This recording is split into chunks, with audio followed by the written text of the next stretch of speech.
నమస్తే, నేను మిచ్చారి అక్షయ మీడియాకు స్వాగతం. ఏపీలో తిరుమల తిరుపతి దేవస్థానం తిరుమల స్వామివారి లడ్డు ప్రసాదం చుట్టూ రాజకీయ రచ్చ నడుస్తోంది. చంద్రబాబు ఒక ముఖ్యమంత్రి హోదాలో స్వామివారి లడ్డూలు అంటే జంతువుల కొవ్వుతో నెయ్యిని వాడుతున్నారు అని నూనెగా ఆరోపణ చేయటం, ఆ తర్వాత ఏదో దేశంలోనే పెద్ద నెంబర్ 1 ల్యాబొరేటరీ టెస్టుకు పంపించడం తేలిపోయిందని చెప్పడం పెద్ద దుమారం లేస్తుంది.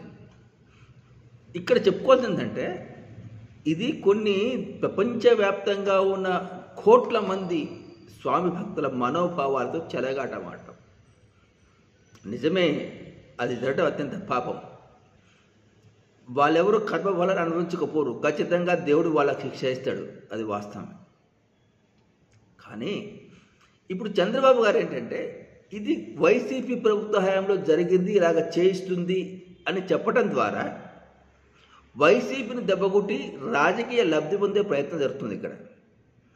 లేకపోతే వెంటనే అతను ఎప్పుడైతే రిపోర్ట్ వచ్చిందో అది కాంట్రాక్టర్ ఎవరు, దీనికి అధికారులు ఎవరు బాధ్యత తీసుకోవాలి, వాళ్ళ బాధ్యులు ఎవరు, వాళ్ళని తీసేస్తే తొలగించేయాలంటే ఈ బాధ్యులు ఎవరో తెలుసకుండా రాజకీయంగా వైసీపీని దెబ్బకొట్టే ప్రయత్నం చేస్తున్నారు. వైసీపీ ఏం చేస్తుంది, టీడీపీ కావాలని చేస్తుంది అంటూ ఎదురుదాడి మొదలుపెట్టింది. ఈ షాంపూస్ టెస్ట్కి పంపించింది సెప్టెంబర్ 7 తారీఖు, 10 ఏళ్ల రిపోర్ట్ వచ్చింది. అది ప్రభుత్వం అప్పుడు టీడీపీదే కదా అనే కోణంలో అది వాళ్ళు వాదిస్తున్నారు. వాళ్ళు వాదించుకొని తిరుమల స్వామివారి పవిత్రమైన ప్రసాదాన్ని రచ్చ చేయడం ద్వారా భక్తుల మనోభావాలు దెబ్బతీస్తున్నారు. దీనికి తోడు మీడియా దీని చర్చలు, వ్యాఖ్యానాలు, అంటే ఇక్కడ ఎవరు భక్తుల మనోభావాలు పట్టడం లేదు. వాళ్ళు రాజకీయంగా వాళ్ళు చూస్తున్నారు, రేటింగ్ పరంగా వీళ్ళు చూసుకుంటున్నారు తప్ప 5 సంవత్సరాలకి ఇలా జరుగుతుందనే ఒక కోణంలో మాట్లాడినప్పుడు అరే మేము తిరుమలకి వెళ్ళిపోయి తిన్నది భక్తులకి ఇదా అని వాళ్ళ మనసు చూపుమంటే ఒకసారి ఆలోచించరా. పాపం జరిగింది, శిక్ష అనుభవిస్తారు, ఆ పాపానికి బాధ్యులెవరో ముందు తేల్చండి. అప్పుడు కదా భక్తులకు కొంత ఉపశమనం కలిగేది.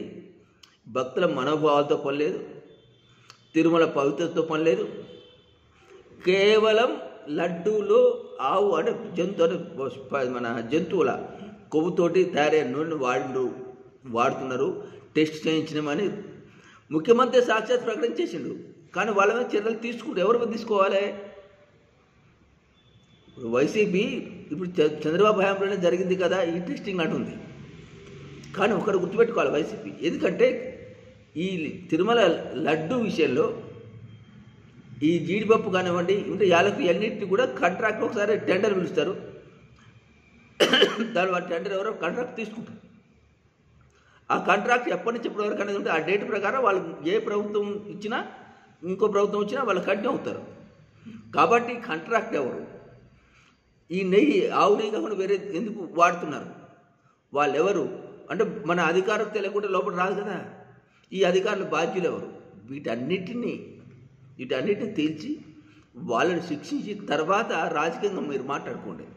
కానీ మీరు రాజకీయ లబ్ధి కోసమే ఆ టీడీపీ కానీ వైసీపీ కానీ భక్తుల మనోభావాలు మరింత చితికిపోయే విధంగా, మరింత దెబ్బతినే విధంగా, తిరుమల లడ్డు పవిత్రతకు భంగం కలిగే విధంగా రాజకీయ ఆరోపణలు ఇప్పటికైనా చేయటం మానుకోండి. మీడియా కూడా డిబేట్ పెట్టి రచ్చ చేసి భక్తుల మనోభావాలు దెబ్బతీయాలి అనేది నిజంగా గర్హించదగ్గ విషయం. ఇకనైనా తిరుమల లడ్డు సంబంధించి ఎలాంటి చర్చను పెట్టకుండా టీవీలు ఆరోపణలు చేసుకోకుండా రాజకీయ పార్టీలు ఉండి అసలు బాధ్యులు ఎవరు, ఇంత పవిత్రమైన స్థలాన్ని, ఇంత పవిత్రమైన లడ్డూని ఎవరు ఇంత అపవిత్రం చేసిండ్రు, వాడికి ఏ శిక్ష వేయాలి, అసలు దోషులు ఎవరు అనే దాన్ని తేల్చాల్సిన అవసరం ప్రభుత్వం మీద ఉంది. సహకరించాల్సిన బాధ్యత ప్రతిపక్షాల మీద కూడా ఉంది.